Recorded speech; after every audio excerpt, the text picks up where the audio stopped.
everybody. Welcome to another episode of this week's Turnbuckle Weekly Podcast. I am, as always, your host, the master of Mary Jane, the Chronic Crusher. Chronic Crusher, okay. Casey, and with me is my hetero life mate, my tag team partner, the only man I've ever seen eat a hot dog with his butt, Leon. How you doing, buddy? Good. And, you know, for the people that don't know, Casey over here was Paul Heyman's stunt double when he denied Roman Reigns and went through the table.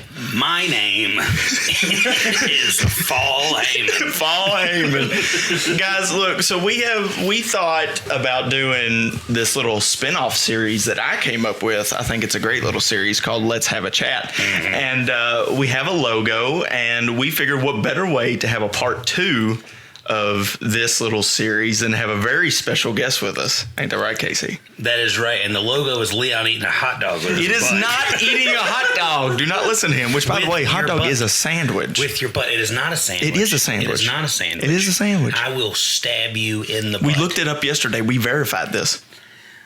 Do you want me to beat your dick off, dude? No, not preferably. Beat your dick off with both hands? Not preferably. I'll do it right now. Not preferably.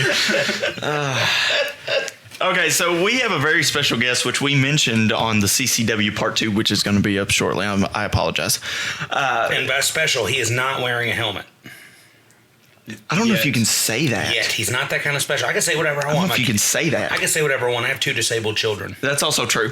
Okay, so we have a very special guest today. And I got the tism, so I can also say what I want. I just like, oops, tism. We might all 3 have it, actually. I'm diagnosed. So yes. He's diagnosed. I am verified not diagnosed, but pretty confident in my capabilities that I also am on the spectrum. The only thing that Leon has actually been diagnosed is too many hot dogs in his butt. We're wrestling fans. I think we're all on the spectrum. We are, yeah. So, and you have heard the very first appearance of a dear friend of mine, Caleb. How you doing, bud? I'm doing pretty good. How are you? Good. So this guy right here, Casey, has been a huge fan of the podcast since I told him that we had one. And we took him to his first show a couple weeks ago, and he just totally marked out on it. It was great. So, you know, I figured what better way to have this type of episode than to get a little bit of backstory on all 3 of us. I know that we've shared our stories about how we fell in love with the business, how, of course, you've got history in the business.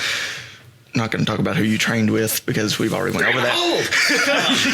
But I figured, you know, why not just everybody? We're just going to chat. I'm going to get that going, but I want to bring up something you just said. You said a dear friend. I don't see antlers. Like, I'm looking at the cat. You know, not everything has to be so serious. Can we not be metaphorical every once in a while? D-E-A-R or D-E-E-R? D-E-A-R. Oh, see, I thought you meant D-E-E-R because there's no antlers. No. Or hooves. No. Okay. I'm just making sure.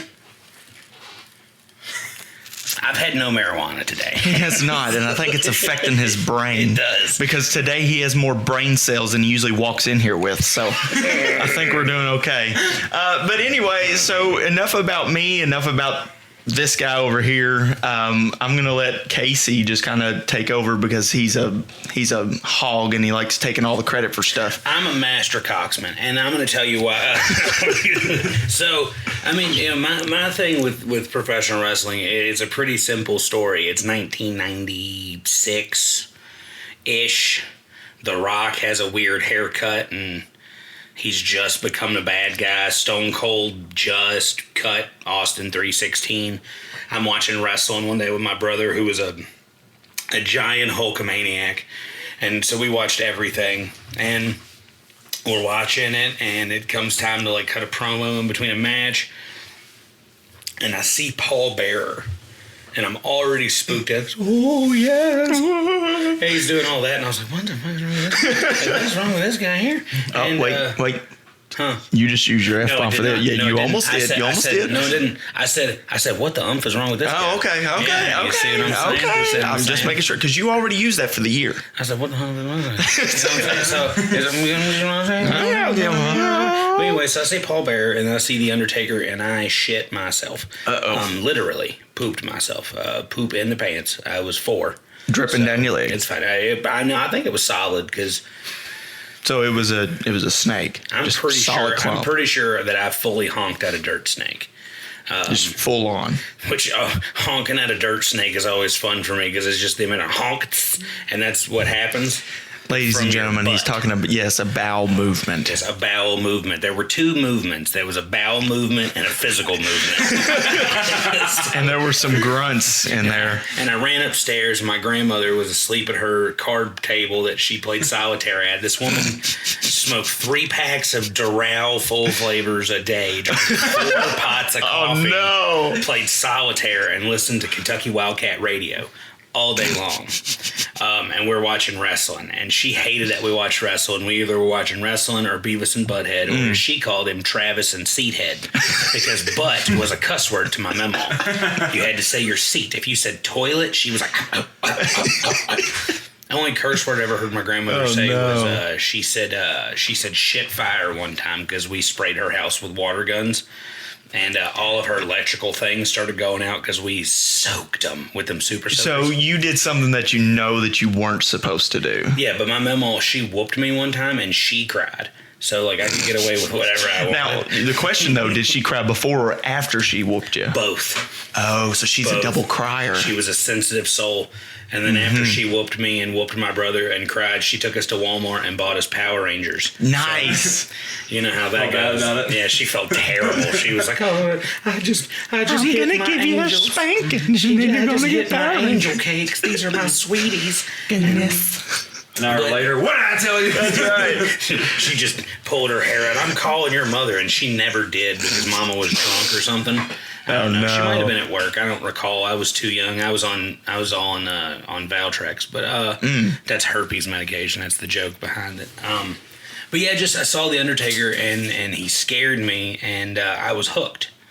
I was immediately hooked because I enjoyed being scared. Anybody who knows me knows that I love 3 things. I love professional wrestling, I love horror films, and I love the ladies. You know what I'm saying? Which we have also cleared on multiple episodes. Hence the Master Coxman part. You know, I'm a real cunning linguist. I don't know. After that intro, I kind of doubt it.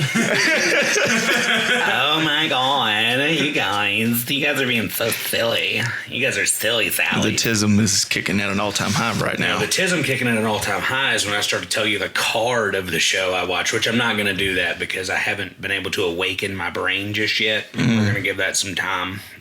Give it a couple minutes, and you're going to hear this lovely noise. The window opening up, which, by the way, fun side story because I like branching out a little bit. So Casey has a real bad habit about opening windows and then not shutting the blinds at the end when he gets done. And my wife came in and the door was open to our studio and the blinds were up and I'm sitting here and she goes, and I go, "What?" And she goes, "Why is the window open?" And I said, Casey vapes out the window. I peeked over. No, I didn't ever say that. I peeked over and was like, I don't know. I was looking at a plane or something. Covering for Casey, which the TISM does not allow him to shut the blind, right? But that's okay because we love him anyway. Hey, last time I was here, I opened and shut it perfectly. Yes, and I'm very proud of you. Thank you. But now the next thing that you Now have I to have do. diabetes. I can't have the cookies. He's got the diabetes. And the next thing that you have to do is make sure that you pick up your little candy wrapper. What candy wrapper? That little gum wrapper right there. I done picked up most of your stuff. Let me tell you something. Don't you talk to me like that, you son of a bitch. Leon? You gonna Leon? talk? You gonna talk to me? Leon. What? Stop talking to me. I need to be like the couple therapist here. You know? By the way, because I know that a lot of the WWA roster listens to this, Clay Williams, let me tell you something, son. I'm pretty offended. Casey, our host over here, told me that he saw a video and that there was a fan that went to give you a fist bump, dear sir, and you obliged him and bumped his fist. And I want you to know that I'm not too happy right now, and I will be discussing this with you later on unrecorded audio. But just know, Clay Williams, that I cannot call you a Pop-Tart anymore because of your new gear, which I love, by the way, so I will give you credit on your new gear.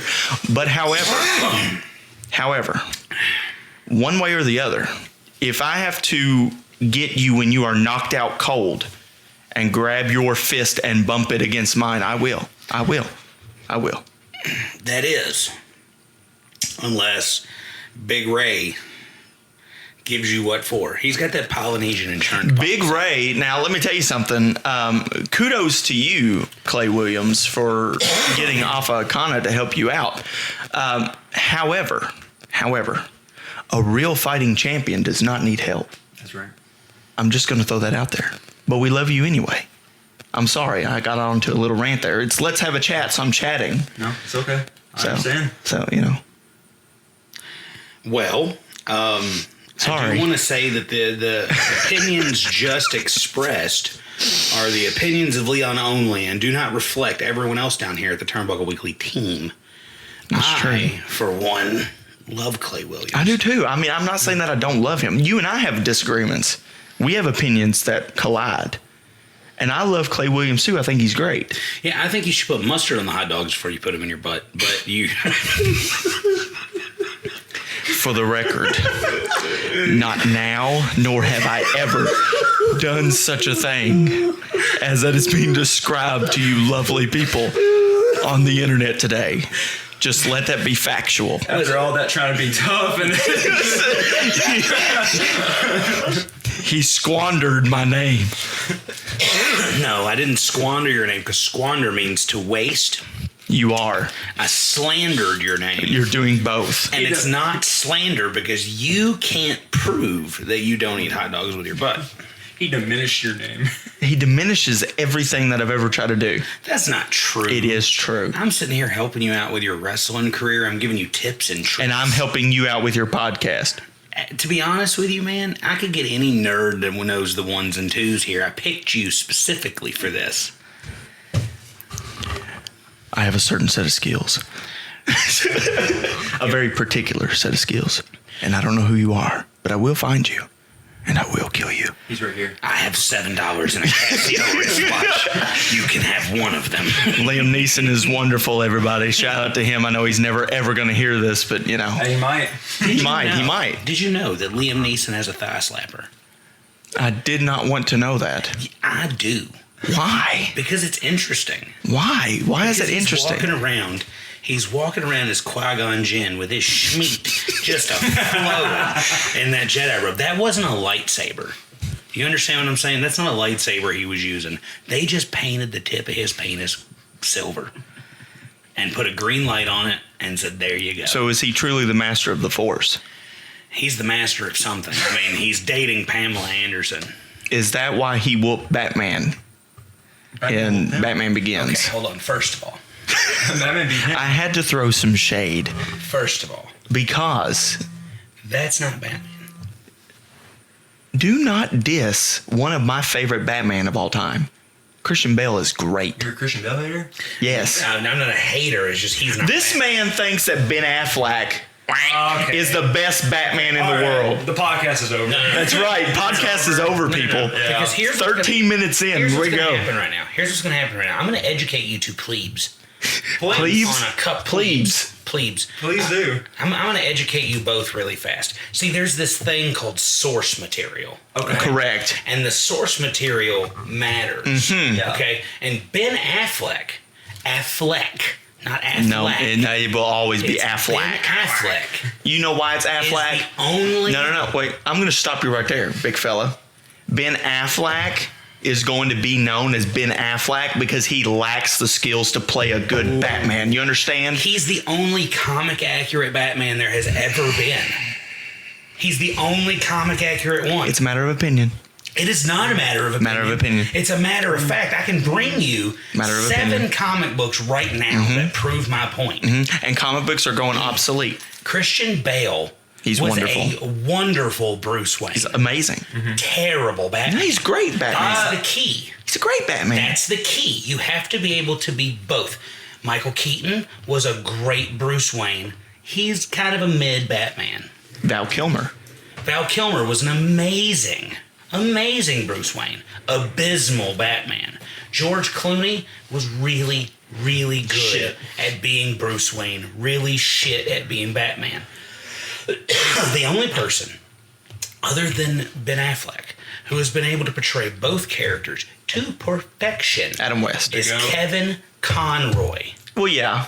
the voice actor from the animated series. Yes. But there also goes into account when you have people playing a certain part that they have to play that character, not just have the voice for it. Kevin Conroy never was a live-action Batman. He was. When? In the Flash TV show. Okay. He played Bruce Wayne. Correct. In a mech suit. Mm-hmm. Because he was old and crippled. Also, just a show of hands, who has Batman tattooed on their body in here? Not me. But I do. Okay, So congratulations. I think You're a mark for Batman. No, it's not just that. I just want to point out, like, I'm not a Christian Bale hater because of it, because That is the Christian Bale logo. Christian Bale logo. Correct. Now, it's not the logo I asked for, just the artist who did Can it. I say that whoever did that logo, though, did kind of slightly get it off proportion? Well, it was my oldest Slightly. brother, Bo. Oh, okay. He's gay.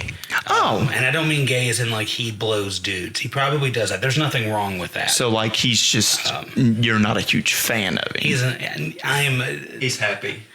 If you put me in a room with him, with a gun, 2 bullets, and Adolf Hitler, You'll shoot him twice. I'm shooting Bo twice. Gotcha. Me and my brother have spent our entire lives ragging on him. He has Bo tattooed in between his shoulders. And the tattoo artist did not know that his nickname was Bo. He only knows him as Michael. So he's asking him, he's like, why do you have Bo tattooed in between your shoulders? And me and my brother Jake, who did not talk about it beforehand, who did not even look at each other and be like, we have something here. At the same time, the same exact phrase came around. So his boyfriend can remember his name while he's ramming him in the shitter. And then we both just stared at each other and went, high five.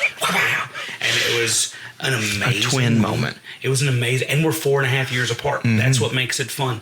And Great minds think alike, though. so Bo did it, and I asked him for the 1989 Michael Keaton Batman symbol. He could not figure out how to get it right. He could do this one because it was straight lines. He colored it in awfully. I had to have my friend Corey Cat, shout out to Corey, because he is, that's what we call him Pac-Man, because I have 2 Corys. I have him, and then I have Bitch Stewie. And I love Bitch Stewie. His name is also Corey, but out of fairness to both of them, I call neither one of them Corey. Gotcha. But he fixed this up along with doing the rest of my ink. Hoi noi me noi. Yeah, your favorite one is My your Doodle Bob. Doodle I Bob. didn't see that. Yeah, I have Doodle Bob.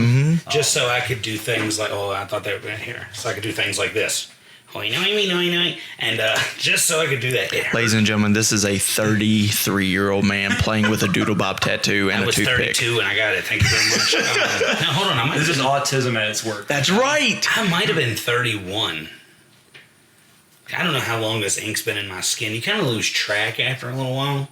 I just know that, like, this one is 7 lines, and I called his mother a whore, like, 4 times. This line, I said, hey, that hurt. This line, I said, dude, that sucked. This line and this line, your mother's a whore, your mother's a whore, your mother's a whore, your mother's a whore. I'm really sorry for calling your mother a whore. And then we were done. And then this one up here I did for Sam, and when we got down to right there, my whole hand started going, Nice. because it hits the bone. And it just started going. Oh, no, that's awful. It hurt really bad. I can't wait to get a tattoo right above my root. You know what I mean? Let's not do that. Get a root tattoo. Let's not do that. Anyway, what's going to happen here is we're now going to pass it over to Caleb. We're going to let Caleb talk because that's the whole reason that we're here today. But instead, you got me on a roll about Batman. We'll talk about this later. You do. Okay. Let's do that. Okay. All right. We will discuss this off camera, which we don't have, but it's okay. So anyway, so you got a long history with enjoying wrestling from an early age. Caleb, when did you get your start? Like, when did you first fall in love with the business? When did you decide, like, hey, this is what I also want to do? Which, by the way, speaking of WWA, you made a very bold statement, which we're going to open with this statement before we get started. I did.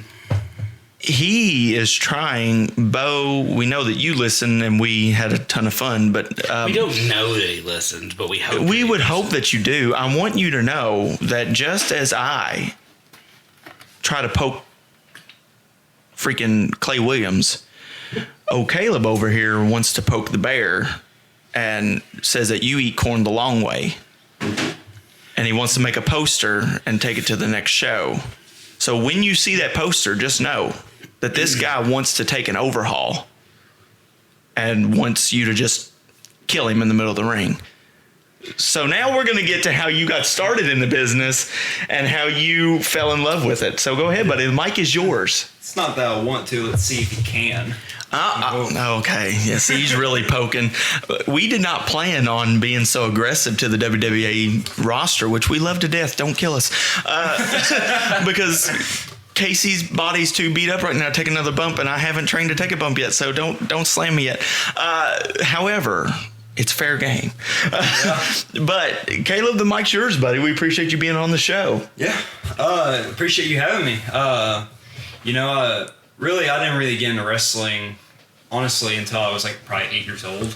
Before then I was more of like a Disney kid, like give me like Hot Wheels, all that, Like I knew about wrestling, like my brother was a huge wrestling fan, but I never really like took the time to sit down and watch it. I was more like cartoons and stuff.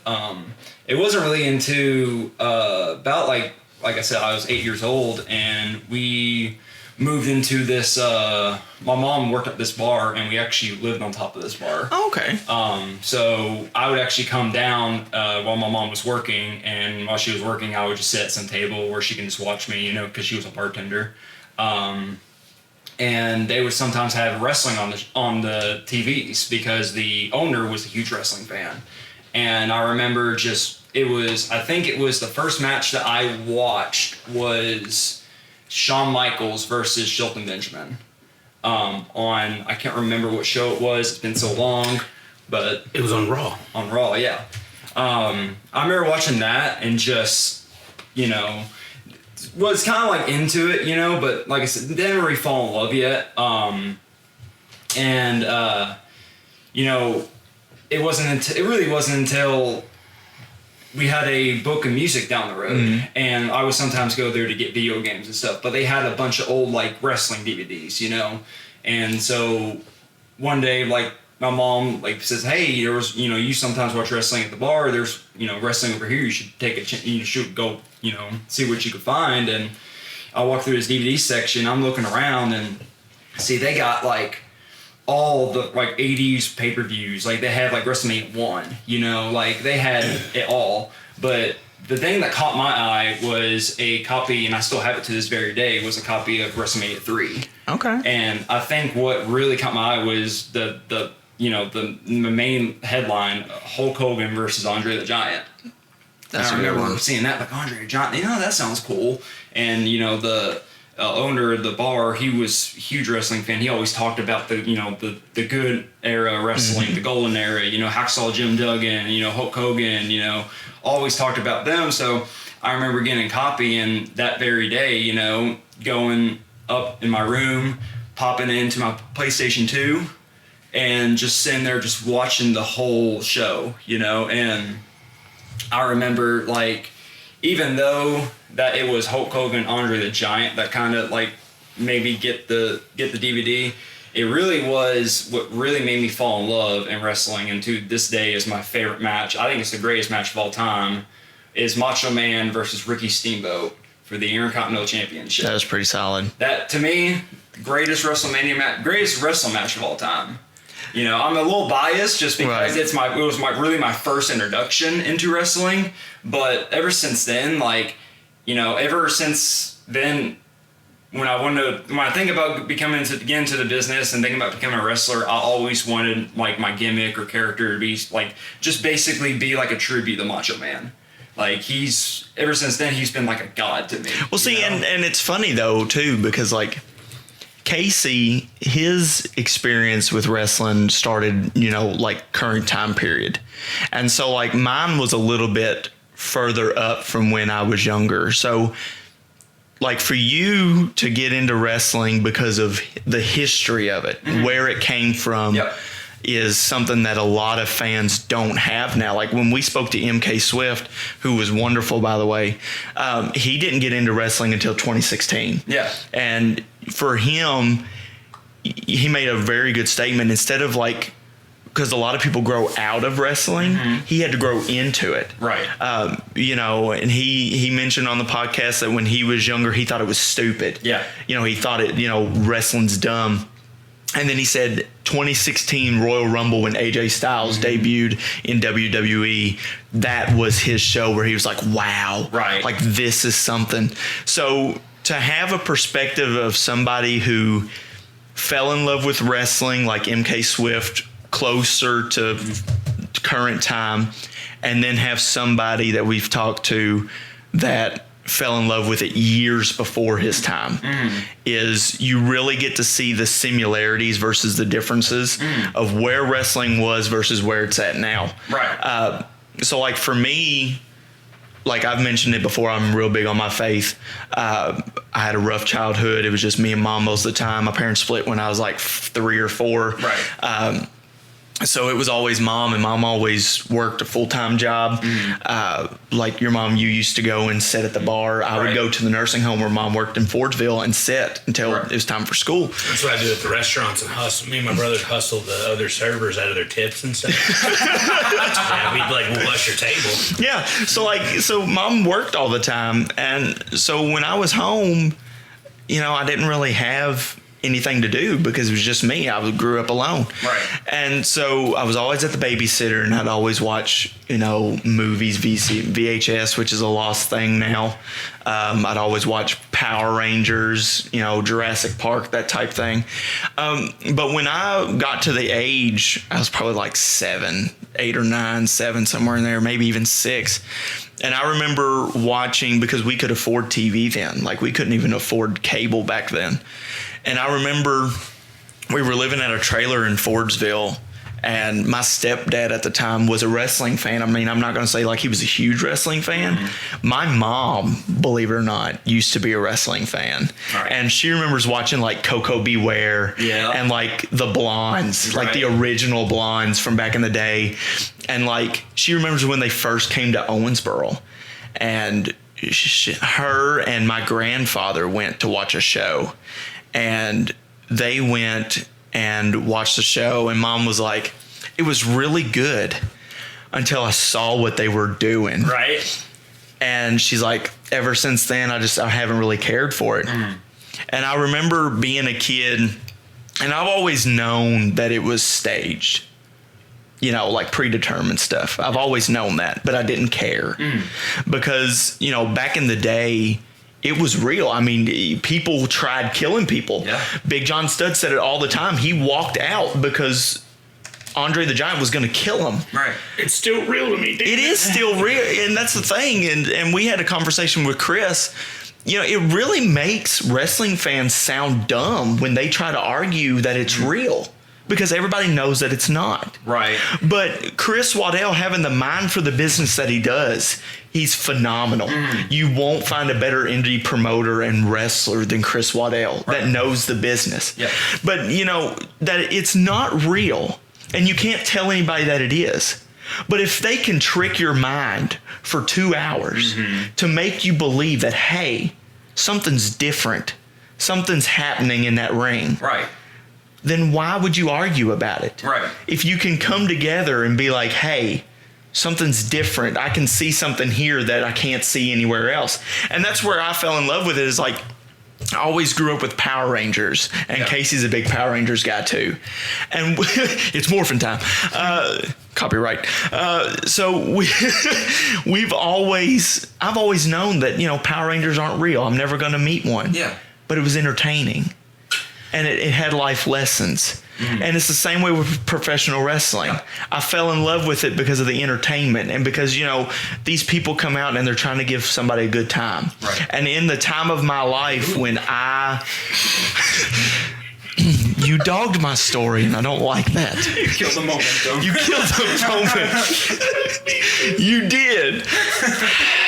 Inside my head, and then when you guys started laughing, I just said that out loud. I'm gonna have to edit that out. Yeah, I was getting I'm gonna have to edit that out now. No, if you don't leave that in, I will hit you with my car. So anyway, to dog my story, man, I don't even want to do this. Let's have a chat anymore. Can we end this episode on 30 minutes? So anyway, I'm really offended now. No, but we're having a good time. So anyway, I always grew up knowing that Power Rangers wasn't real. I grew up, thinking, well, wrestling, I'm not going to be able to do it. But I remember going through a really hard time in my life, and my parents were fighting all the time. And I remember being 3 years old and them standing in the archway of the kitchen, and they're yelling and they're screaming. Mm-hmm. And for a 3-year-old to have to go in between his parents and push them apart and be like, why are you all fighting? Mm-hmm.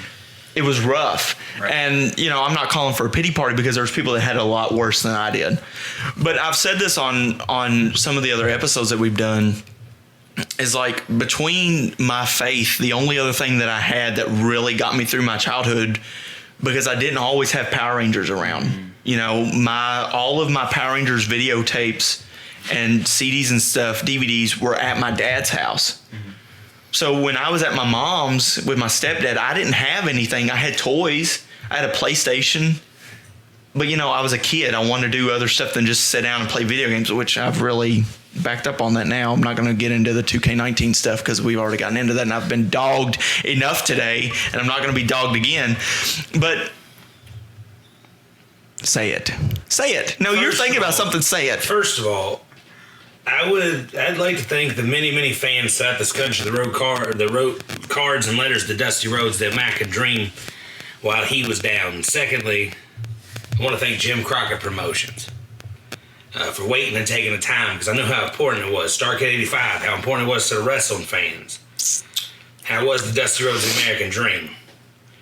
Ric Flair, the world's heavyweight champion. I don't have to say a whole lot more about how I feel about Ric Flair.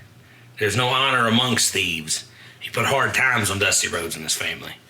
Hard times, Daddy. Sorry, I just read the Hard Times promo. And we appreciate your little contribution. You said that Power Rangers is fake, and I'm going to tell you a funny story about that.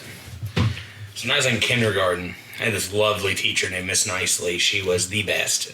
She passed away about 10 years ago. We used to go see her at the funeral home at the retirement home a lot, and then went to the funeral home after she died and spent a lot of time with her family because she taught me how to read. And the way she taught me how to read was with comic books. So one day we had like a what do you want to be when you grow up thing. And I said when I grew up I wanted to be like a Power Ranger. And I had made a whole thing about it, and she was like, oh, so you want to be like on the show Power Rangers? And I was like, no. I'm going to be a Power Ranger. Like, I'm going to save the world from the giant monsters. And she's like, that's not real. And I ran out of class. So you were destroyed. I demolished. She destroyed you. I went home and I was like, how dare she?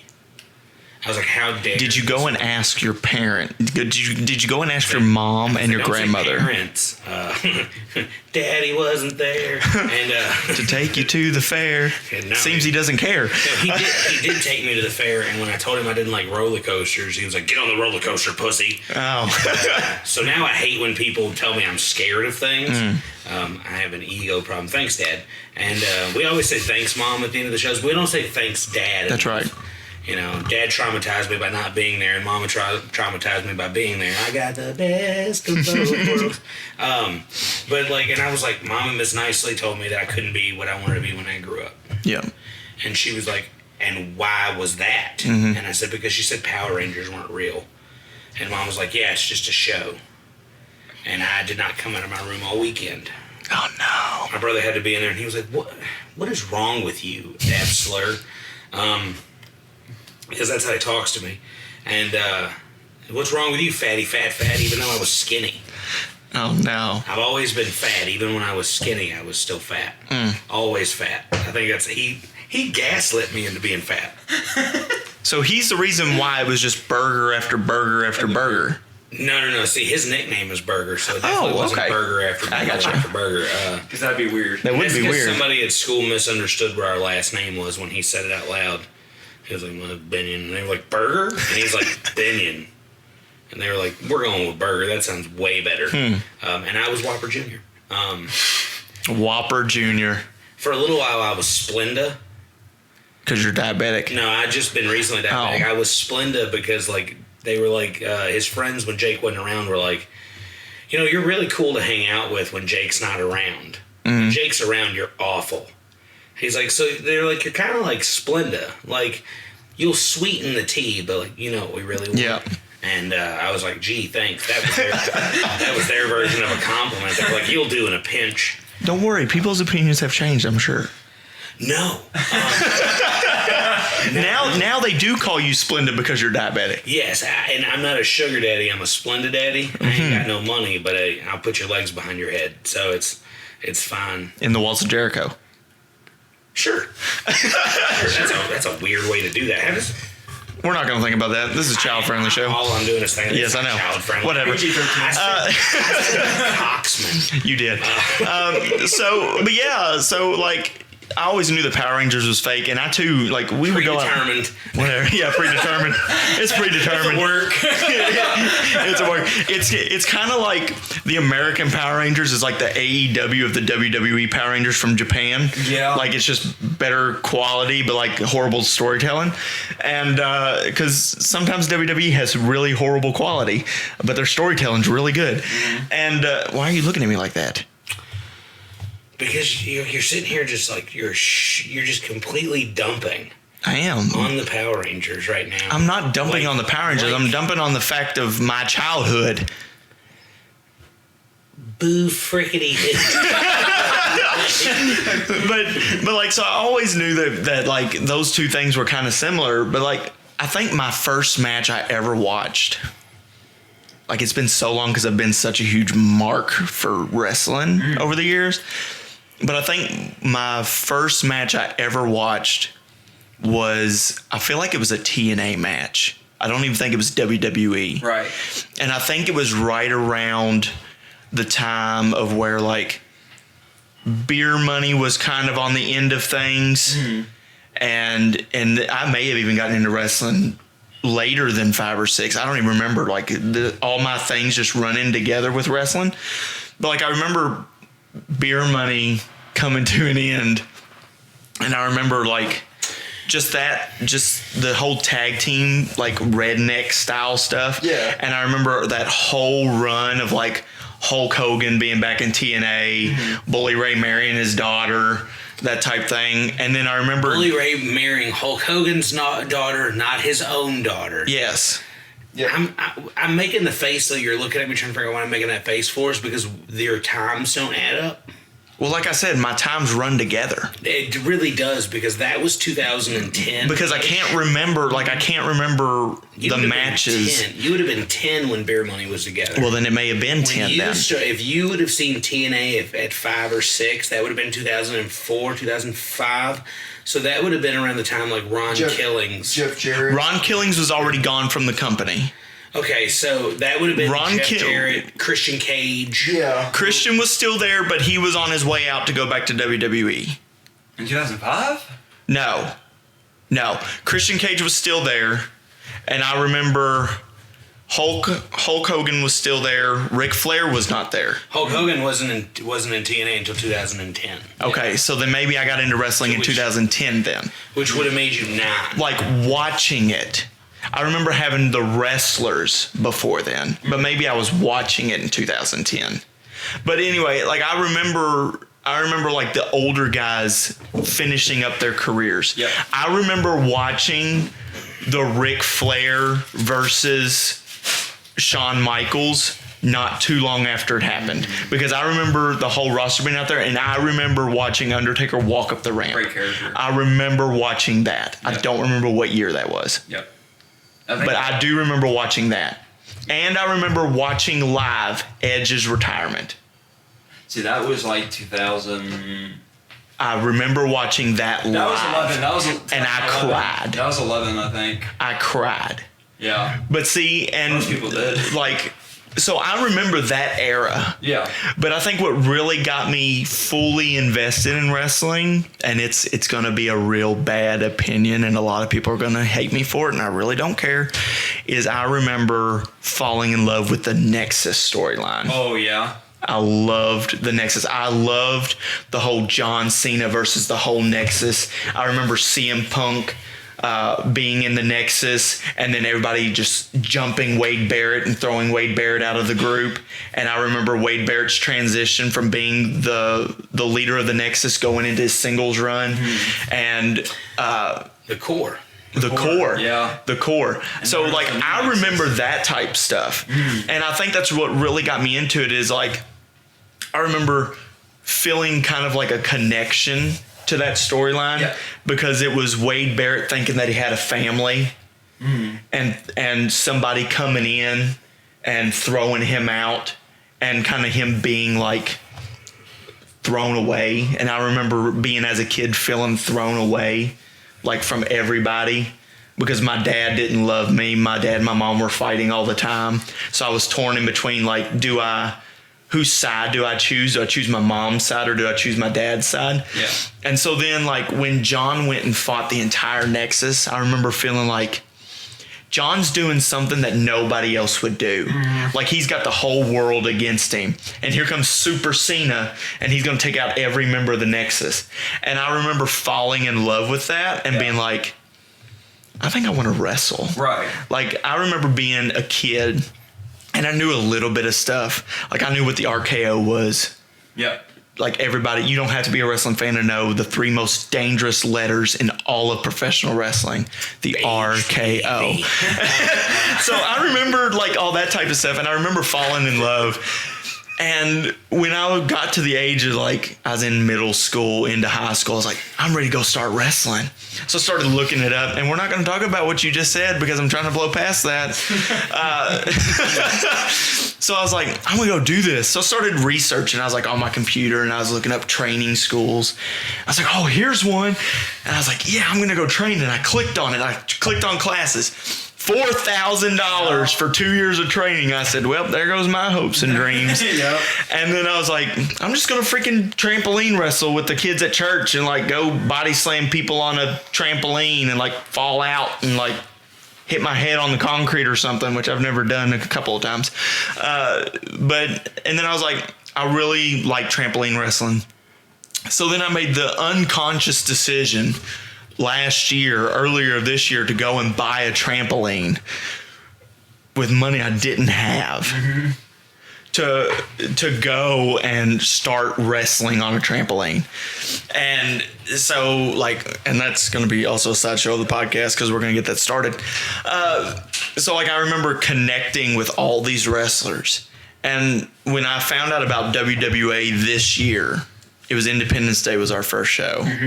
And I was sitting there and I was watching them.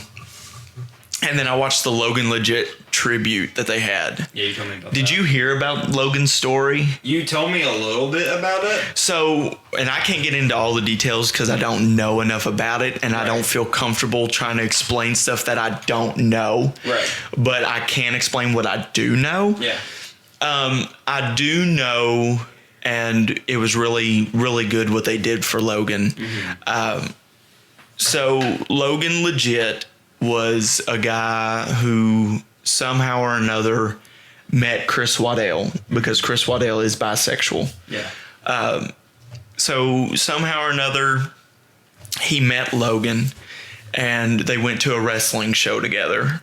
And Ray was also at that show, but they weren't sitting together. They were in the same building. Yeah. And so if I get this correctly, Ray and Chris introduced Logan to Ray. And Logan had a love for the business, but he was real shy. Yeah.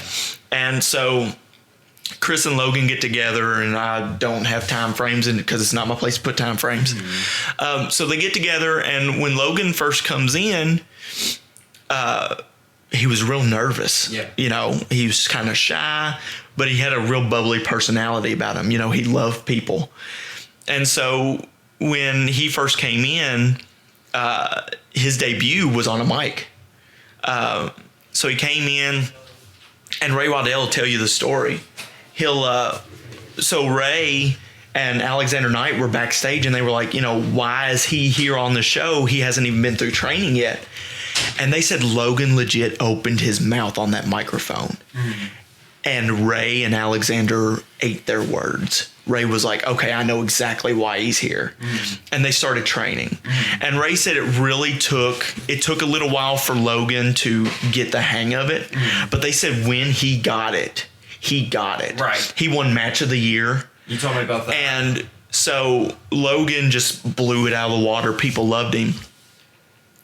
And then he had a car accident. Yeah. And he wrestled, I think it was from 2019, and his wreck, I think, was in 22. It was in March, I think. And Chris got the call because he was the last one that spoke to Logan.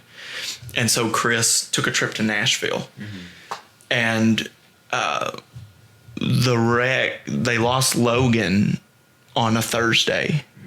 And they had the next show on a Saturday. And that was the show that Casey went to. And I remember being like, you know, I watched the documentary that they put on YouTube and like it really hit me. Right.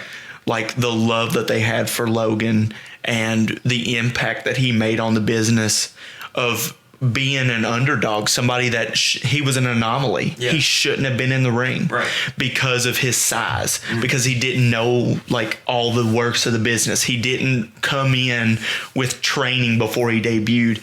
You know, he was an anomaly, but that anomaly worked. And the impact that he had on the WWA roster is still remembered to this day. Like, they still talk about Logan legit. Right. And, you know, the impact of a guy like Logan who changed the locker room. When he first came in, he was Tyler Hawkins' manager. He was a manager because Tyler could wrestle, but he couldn't talk. Right. Logan could talk, but he couldn't wrestle. So it mattered. And Tyler Hawkins was a heel at that point. Of course, he still is, but he was a heel. And a heel needs a manager. Because, you know, you're a heel. Why do you have to go and explain yourself to people? You get someone else to just... Right, you don't have to. You don't have to tell people why you're doing what you're doing. Right. You go out there and you beat people up and you walk away. And then your manager's like, yeah, he don't like this guy's shirt. You know, whatever. Yeah. So Logan came in and then he just blew it out of the park. And so, you know, I remember listening to Logan and I never could afford training.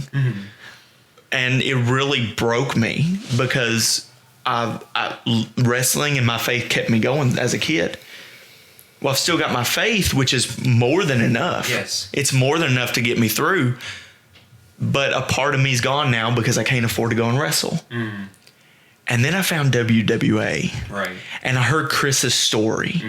And I heard their backstory on that documentary about trampolines. Yeah. And that they couldn't afford training.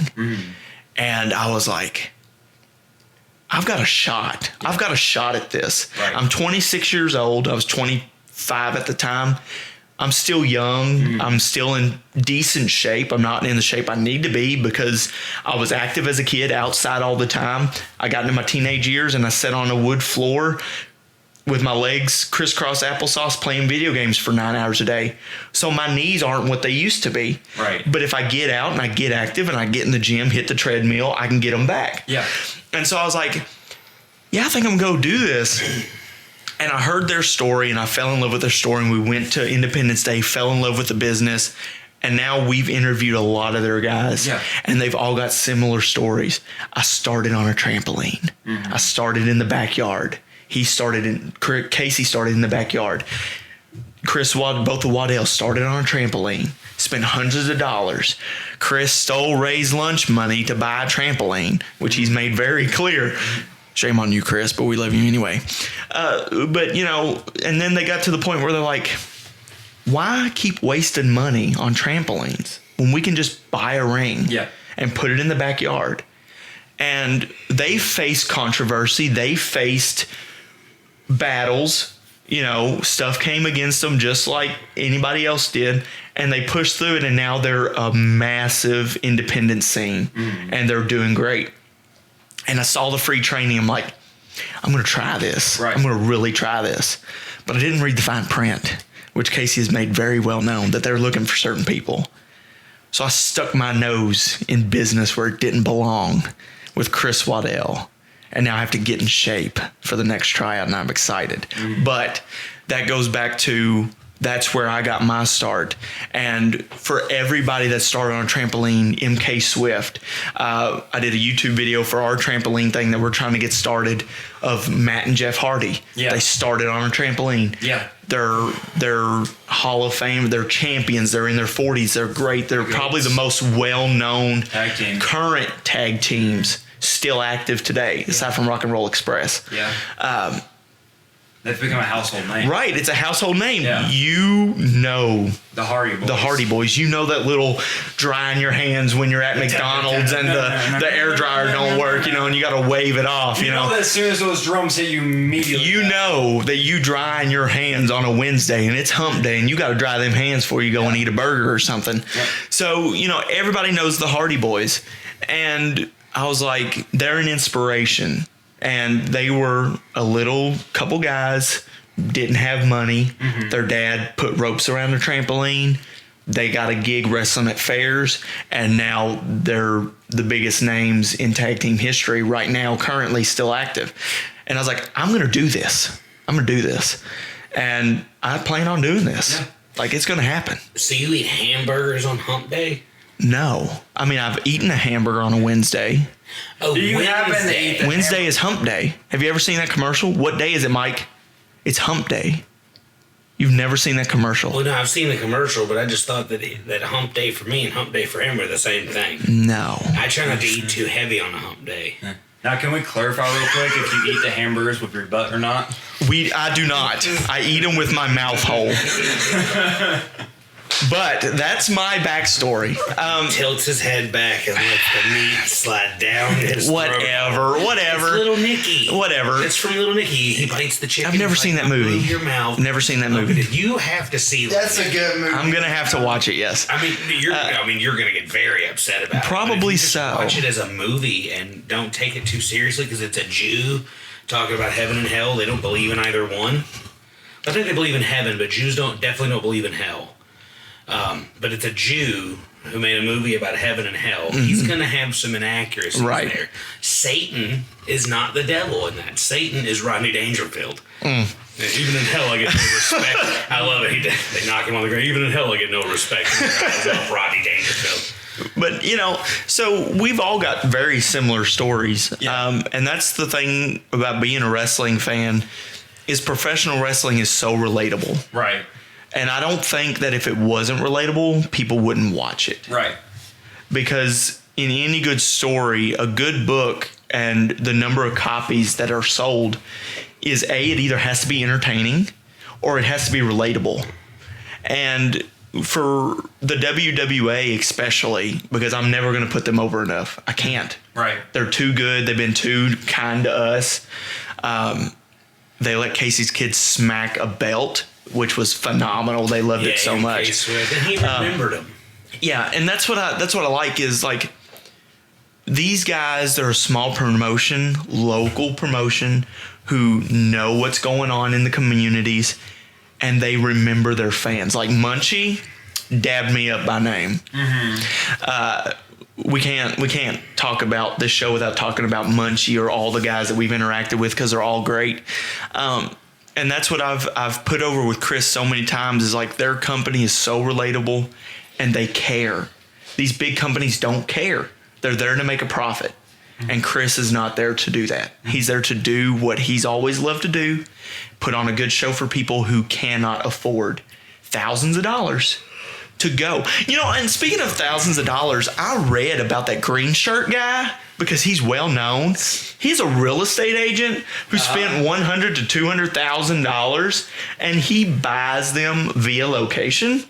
And he does not have a special deal with WWE. See, he pays for them out of pocket. I always thought he did. No, he is a real estate agent. Oh, he has money. He paid hundreds of thousands of dollars to have his entrance at WrestleMania.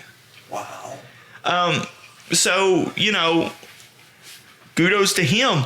People like that can afford that. Yeah. But people like us can't afford hundreds of dollars to go to a show that you may not even see anybody that you know. Right. You may not see anybody that you like. But with the WWA, you pay $15 Right. to go front row to see guys that you may not know. But when you leave, you're going to remember their names. You're going to remember M.K. Swift. You're going to remember Bo Sawyer. You're going to remember Dash Liccardo, the Waddells. You're going to remember High Society. You're going to remember Southside. R.I.P. You just yell. Well, see, when we get Tommy Guns on, I'm going to have him do the Southside scream. You don't know that, but I plan it. So, Tommy, if you're listening, you're going to have to do that for me as a favor. Like peer pressure on you. Peer pressure is great, man. Mm-hmm. And Casper Davis has a wonderful story. I haven't listened to all of it. I'll listen to some of it. And, you know, everybody in that locker room has not come from just stuff handed to them on silver platters. Yep. It's been they've had to fight for it. They've had to earn it. You come in, you're a family. Nobody judges you, you know, whatever. And that's the one thing about the WWA is it's a home business. You're a family when you're in the locker room. You're family when you're not. Right. So would you say it's the Olive Garden of professional wrestling? When you're here, your family? But we don't get free breadsticks. I can't do that. I cannot do that because I don't like Olive Garden. Maybe that's what we're saying. Maybe that's what we're going to do. Give out free breadsticks. Yeah. So, you know, don't point at me you know what? I just got done watching Shrek the other day. Don't you point those filthy green sausages at me. That's a little. I'll point a filthy sausage at you. So, you know, I don't know. This has been a really fun Let's Have a Chat. I've enjoyed this. I like these little We shows. haven't had a chat. Leon has pontificated for about 20 And that's okay. It is my time to shine. 22. It is okay. It is okay. Which me and Casey talked about this before you ever got here. Okay. And we think it would be a lovely idea. And I don't think our viewers, our listeners would be object. I think we're going to try to have you every Let's Have a Chat. Okay. Because it's fun. All If right. you're down. If not, that's fine. No. But I think it's going to be fun. As long as the schedules line up, I don't see Yeah. that's a problem. So, welcome to your new co-host of Let's Have a Chat with the Turnbuckle Weekly Podcast, Caleb. Yeah. Welcome to the show, man. It's for going to be having great. It's going to be fun. Thank you for having It's me. going to be fun. I'll try to talk more. No, you're good. You're good. It's just expanding this thing is important. I've got a couple podcast ideas floating around. I'm trying to talk John and Logan at work into doing theirs under our umbrella. Yeah. Trying to talk your old lady into doing hers under our umbrella. I think it'd be really fun. Tabby and Katie just doing a I'll podcast. talk to Katie about it. I Yeah, know do they- whatever. They can talk about whatever. So, We literally just sit here with them, yeah. let them go. Let them ride. Yeah. We'll run the specifics and the specs and stuff, and just let them talk. All you got to do is make sure the things go. Sit over in the corner, make sure we got all of the rest of our levels are right Yeah. and they're on script. You know, we're trying to expand because we love this. We love talking about wrestling. You know, we love interviewing the guys. And sometimes it's nice to not have to worry about work, not have to worry about stuff going on. You can just sit down and talk with people who relate to everything going on. All right. So, you know, I think we've got 2 more minutes left of this Let's Have a Chat episode. I think we're going to let Caleb just throw in some stuff. Just some stuff. Like whatever. Not your social security number, not your date of birth, none of that Oh, stuff. well, that's Well, you see, Do you also eat food with your butt? yeah, do you? I eat food with my mouth and hands. Mouth and hands. Yes. Okay. So, I don't see any holes in his hands.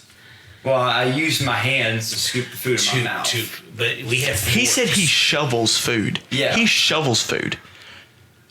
Why does he not look like you if he shovels food? Hey, I'm trying to bulk up. That's you know? right. That's right. We're trying to I'm bulk. trying to bulk up. Sorry, Casey. We love you anyway.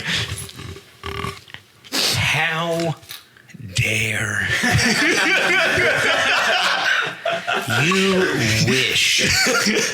you wish you looked like this. This is called peak male performance. I promised myself I would never look.